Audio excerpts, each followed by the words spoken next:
म्हणत नाही. अनेक लोक विषय मुंबईतले वेगळे वेगळे घेऊन येतात, काही काही सुपारी घेऊन येतात, काही काही खरे विषय घेऊन घेतात. मला त्याच्यात काय जायचं नाहीये.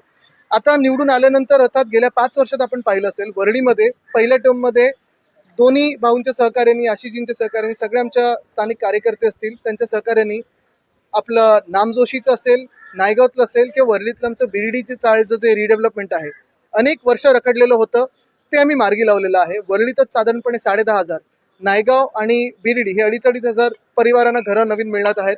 आपण पाहताय जिथे अनेक वर्ष लोकांनी वचनाचे टॉवर्स बांधलेले, तिथे आम्ही सगळ्यांनी मिळून खरी घरांची टॉवर तर तिथे म्हाडातर्फे बांधत आहोत. चांगले देखणे टॉवर होत आहेत, ती एक गोष्ट झाली.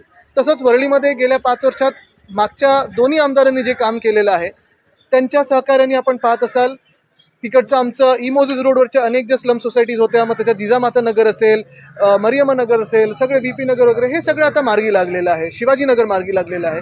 तसंच काही आता प्रलंबित जे स्कीम्स होत्या, ज्या काही तांत्रिक कारणामुळे किंवा कोर्टाच्या ऑर्डर्समुळे अडकलेल्या होत्या, ते देखील आम्ही मार्गी लावण्याचा प्रयत्न करत असतो.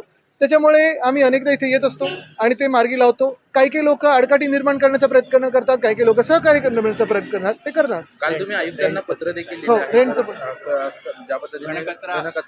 हो, त्याच्यावर शिवसेना उद्धव बाळासाहेब ठाकरे रस्त्यावर उतरणार आहे. आम्ही पहिलं तर घरोघरी जाऊन जे काही ऑब्जेक्शन BMCने मागितलेलं आहे, कारण घनकचरा कर म्हणजेच अदानी कर, त्याच्या विरोधात आम्ही लढा देणार आणि हे आम्ही मुंबईकरांवर लादू देणार नाही. हा भाजप अदानी कर लावत आहे. बँकांमध्ये जाऊन आंदोलन केले जाते आणि मराठीची सक्ती असली पाहिजे, मराठी बोललं पाहिजे. काही उत्तर भारतीय अधिकारी आहेत त्यांना सुद्धा आता आपण पाहत असाल तामिळनाडूमध्ये देखील तमिळ बोलण्यावर त्यांचं जास्ती प्राधान्य आहे. कर्नाटकमध्ये कानडी भाषेवर आहे. अनेक आपल्या राज्यांमध्ये त्यांच्या स्थानिक भाषांवर आहे. तर काहीच चुकीचं नाही. महाराष्ट्रात मराठीला प्राधान्य दिलंच पाहिजे आणि माझं हेच म्हणणं आहे की इतर सगळ्या भाषा आपण शिकलो पाहिजे. म्हणजे तुम्ही फ्रेंच शिका, हिंदी शिका, इंग्लिश शिका, पण मराठीचा जो कोण अपमान करत असेल, कायदा सुव्यवस्था तर महाराष्ट्रात राहिलीच नाही म्हणून कोणीतरी कायदा हातात घेतात. पण मारहाण पण केली जाते काय? बघा, आता ह्याच्यात एक महत्वाचं आहे, मारहाण ही समोरून काय रिएक्शन आहे वगैरे ह्याच्यावर आहे. मी त्याचं कोणाचं समर्थन करत नाही, मारहाणीचं बिलकुल करत नाही. पण जर कोणी मराठीचा अपमान करत असेल आणि मराठी माणसांनी रिॲक्ट केलं तर ते तिकडचा स्थानिक विषय तो बनतो. कायदा आणि सुव्यवस्था राखणे. काल दीनानाथ मंगेशकर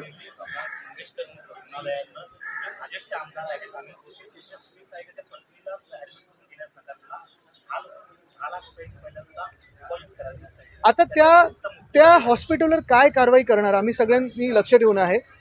फक्त भाजपचे आमदारांचे PA म्हणून नाही, तर एक महाराष्ट्राचे किंवा ह्या देशातले नागरिक ज्यांना खरोखर गरज आहे, गरजू लोकांना जेव्हा आपण पाहतो आणि अशा इमर्जन्सी सिच्युएशनमध्ये ते महिलेची मला वाटतं तर मृत्यू झालेला आहे, हे अतिशय दुर्दैवी. आणि महाराष्ट्रासारखे प्रगत राज्यात असं व्हायला लागलं, जिथे आपण आत्ता अनेकदा म्हणजे लाडकी बहीणबद्दल वगैरे चर्चा करतोय, राजकारणात न जाता मला वाटतं त्या हॉस्पिटलवर किंवा जे कोणी ते संचालक असतील त्यांच्यावर कडक कारवाई झाली पाहिजे. या हॉस्पिटलला मुख्यमंत्री सहायता कक्षात मुंबई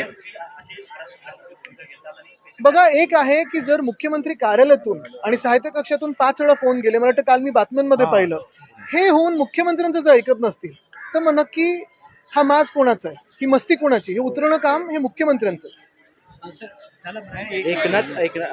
बघा, त्यांना वाटतं इथे कोण उद्धवजींनी ज्या पद्धतीने एकनाथ शिंदेना एसनशी बोलले होते, त्याच्यावरती एकनाथ शिंदेने उत्तर दिलेलं आहे की यूज अँड थ्रो मी बोललो तुम्हाला तर चालेल, कशा पद्धतीने ते बोलले. मला वाटतं यूज अँड थ्रो म्हणजे स्वतः पैसे खायचे आणि पळून जायचं. ईडीचं एक कुठून तरी नोटीस आली की धावत सुरतेला जायचं.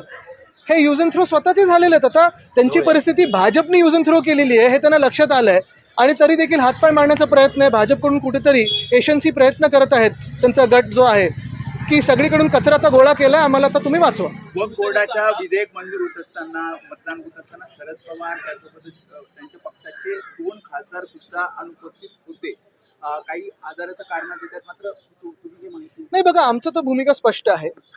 मला त्यांच्या पक्षाची माहिती नाही, मी त्यांच्यासाठी बोलू नाही शकत. पण एक महत्वाचं आहे, आपण बघा ज्या प्रकारे भाजपच्या सर्व नेत्यांनी भाषणं केली, ज्या प्रकारे त्यांनी भाषणं अशाच सांगितलं की गरीब मुसलमानांना मदत होणार, गरीब मुस्लिम समाजाला मदत होणार, अमुक होणार तमुक होणार. मग मला तुम्ही सांगा, जिन्हापेक्षा जास्ती प्रेम जे आज मुस्लिम समाजाबद्दल दाखवत आहेत ते हिंदुत्व त्यांनी सोडलंय की आम्ही सोडलंय? आणि नक्की अजून एका प्रश्नाचं उत्तर हे भाजपकडून आलं पाहिजे की वक्फचं तुम्ही, ठीक आहे आता बाहेर तुम्ही सोशल मीडियावर काही चालवाल, पण वक्फचं बिल जर वाचलं आणि त्याचे जर अंमलबजावणी झाल्यानंतर जे काही पडसाद देशात होतील, ह्याच्यात हिंदूंना काय फायदा होणार आहे, हिंदुत्वाची त्याच्यात एक तरी गोष्ट आहे का, हा पहिला प्रश्न झाला. दुसरी गोष्ट म्हणजे त्यांनी आज जे वक्फबद्दल केलेलं आहे उद्या ते पारसींबरोबर करतील, ख्रिश्चन समाजाबरोबर करतील, बौद्ध समाजाबरोबर करतील, ते जैन समाजाबरोबर करतील. कारण आमची हिंदूंची जमिनी तर हे घ्यायला तर सुरू केलं भाजपने. वाराणसीचा जो कॉरिडॉर असेल, पंढरपूरचा जो कॉरिडॉर आहे, आता इथे मुंबादेवी पण ट्रस्ट आणि ते आजूबाजूची जागा भाजप ढापायला निघालेली आहे. हे सगळं जे आहे हिंदूंच्या मंदिरांमध्ये तुम्ही घुसत आहात. हिंदूंच्या मंदिरांचे जे ट्रस्टचे पैसे आहेत ते कुठे वापरायचे, कसे वापरायचे हे आता भाजपचे नेते ठरवायला लागलेले आहेत. म्हणजे तुम्ही आमच्या मंदिरांमध्ये घुसलात, उद्या वक्फमध्ये घुसलात, परवा पारसी समाज असेल, जैन समाज असेल, बौद्ध समाज असेल, ह्याच्यात तर घुसणारच आहात. श्रीकांत शिंदेने देखील टीका केली आहे. ते म्हणतात की वक्फिलाच्या दिवशी अरविंद सावंतांनी हिरवं जॅकेट घालून आलेले मला वाटतं काय आहे ना की काही काही बालिश लोक असतात, रंगावरनं कधी धर्म ठरत नाही. रक्ताचं रंग हे लाल असतं. मध्ये भाजप बोलले ना की लाल माओवादी वगैरे, रक्त तुमचं सगळ्यांचं लाल आहे आणि रंग हे सगळ्यांचे आहेत ना. असे फालतू चर्चांमध्ये मला जाणत की रस नाहीये, कारण त्यांची ती बुद्धी तेवढीच आहे. ते जाऊ दे, त्यांना सोडून द्या. आमच्यामध्ये पण असताना तेवढीच किंमत द्यायचो, म्हणून कोल्ड कॉफी मला वाटतं घ्यायची.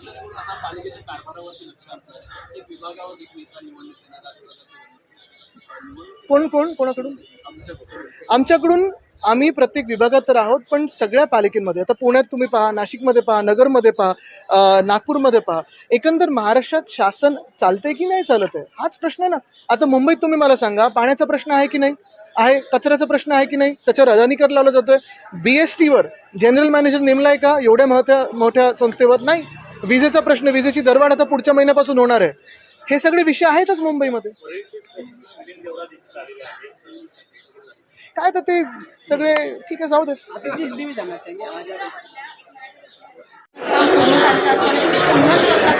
आमच्याकडे पण आता एका संस्थेला ते GK मार्ग आहे, आम्ही तेच सतत सांगतो BMCला की सतत खोदू नका, सगळे यंत्रणा एकत्र बसवा आणि काम करा. अनेक ठिकाणी आता आपण तो शहाजीराजे क्रीडा संकुल त्याच्या बाहेरचा देखील रस्ता बघा ना, पहिला रस्ता बनवलाय, आता परत तिसऱ्यांदा खोदलाय. गेल्या 3 वर्षामध्ये हा रस्त्याचा जो घोटाळा एशनशी गटाने केलेला आहे ते एवढा भयानक आहे की कॉन्क्रीटचे रस्ते गरज नसताना काही ठिकाणी केलेत. जिथे नंतर त्यांना आठवले की अरे ह्याच्या खालती अजून काहीतरी डक्टिंग केलं पाहिजे वगैरे, ते नंतर परत खोदतायत. म्हणजे मुंबईकरांचे हाल होत आहेत आणि पैसे आपले लुटले जात आहेत, खिशात ह्यांच्या जातात. याच्या बघा, मी सगळीकडे, मग ते जोशीमठ असो किंवा महाराष्ट्रातलं कुठचं अजनीवन असो, पुण्याचं रिव्हरफ्रंट डेव्हलपमेंट असो, जिथे जिथे पर्यावरणाचा ऱ्हास होतो तिथे मी बोलण्याचा प्रयत्न करतो आणि तिथे नक्कीच मी आडवा येणार, दंडणार. आज आपण पाहतोय कालपासून तेलंगणामध्ये हैदराबाद युनिव्हर्सिटीच्या आसपास मला वाटतं IT कॅम्पससाठी मोठी एक जागा 400 एकरची, तिथे हरणं आहेत, मोर आहेत, खूप मोठी बायोडायव्हर्सिटी आहे, वेगळ्या वेगळ्या प्रकारचे फ्लोरा फाउना आहे. तिथे ती जागा वाचवणं गरजेचं आहे. मी तिकडच्या CMना, रेवणजींना नक्की विनंती करीन की ते सेन्सिटिव्ह आहेत, जेवढं मी त्यांना ओळखतो, आणि त्यांनी देखील तिकडच्या स्थानिक लोकांचं ऐकून, नागरिकांचं ऐकून, विद्यार्थ्यांचं ऐकून हे जे काही डिफॉरेस्टेशन आहे ते रोखावं. थँक्यू.